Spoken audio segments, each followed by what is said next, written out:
Right, so welcome to another video about how to go off-grid, how to become self-reliant if you've got no land.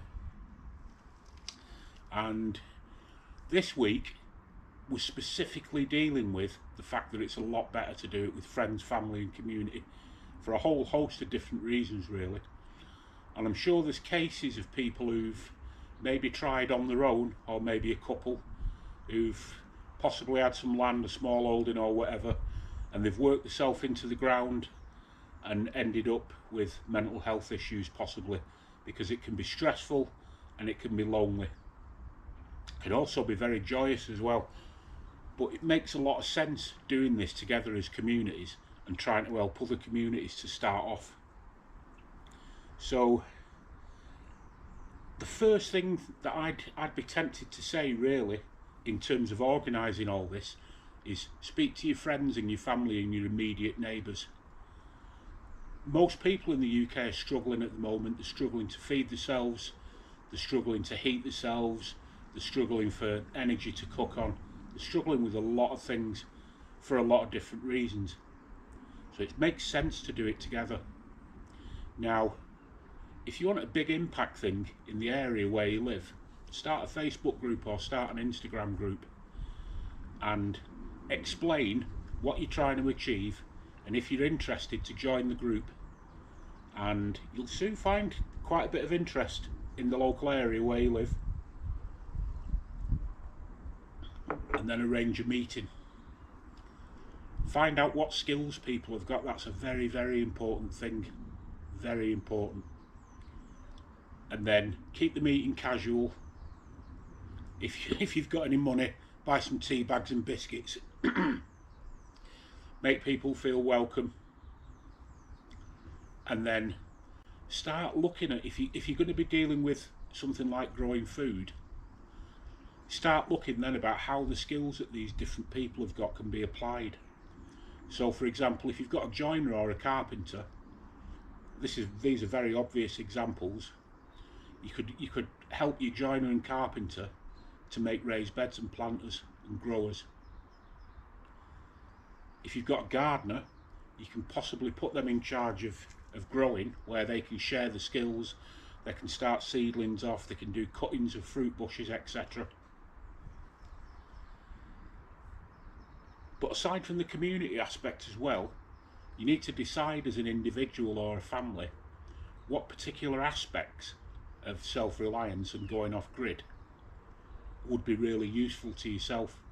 And to give a basic example, you could have a family that's got 4 or 5 kids and they're really struggling to feed themselves because of the constant rise in prices in food. So it would make sense for that family, that particular family, to concentrate on growing food, because if you're well and you're eating nutrient dense food, you've got a semblance of well-being, you've got your health, and you've got the health to fight back. Now, inevitably people are going to be short of money when they're embarking on this. Now what you could do is, if you form a constituted community group, there's loads of draft constitutions online. You only need 3 people in your constitution to start the group, and you could look at applying for funding.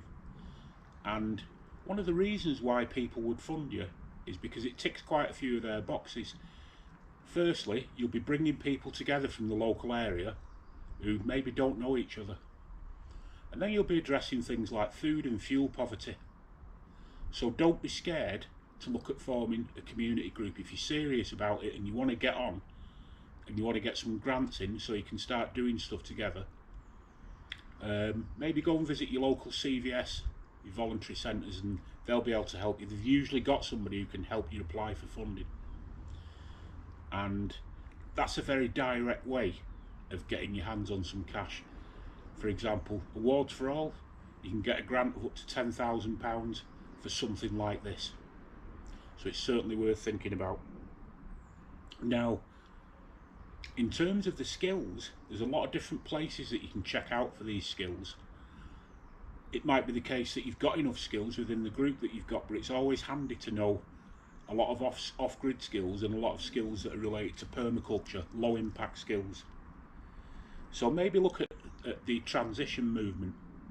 So within the transition movement, you've got Transition Together, and they've actually got a map of projects in the UK that could possibly help you out on your journey. And then you've got the Permaculture Association. This is another great online resource where there's lots of methods and ways of doing things that will save you money, that are good for the planet, and where you'll get resources at the end of it. Now, to make this work, it's better keeping it non-hierarchical. Hierarchies always cause trouble. So, and I think that's different to, say you've got a group of 12 people and you've got some people who are really good at some activities. That doesn't make them the top of the hierarchy. That just makes them very skilled and very respected and very, very much needed as part of what you're trying to do. So keep hierarchies out of it completely. No bosses. Obviously there's always going to be people who are good at speaking, but there's always going to be people who are good at lots of other things as well. None of them are bosses, and everybody's input is equally valid. So as we move out of the winter, I'm going to be doing less of these talks and getting into more practical stuff. So I hope that you found this rather short video useful, and if you've got any questions about any of it, please hit me up. I usually answer questions within 24 hours. So thanks for watching. Please subscribe if you haven't already, as I'm trying to build this YouTube channel up to enable me to make more videos.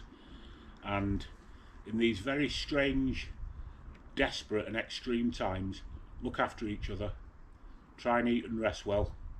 See you all soon. Bye for now.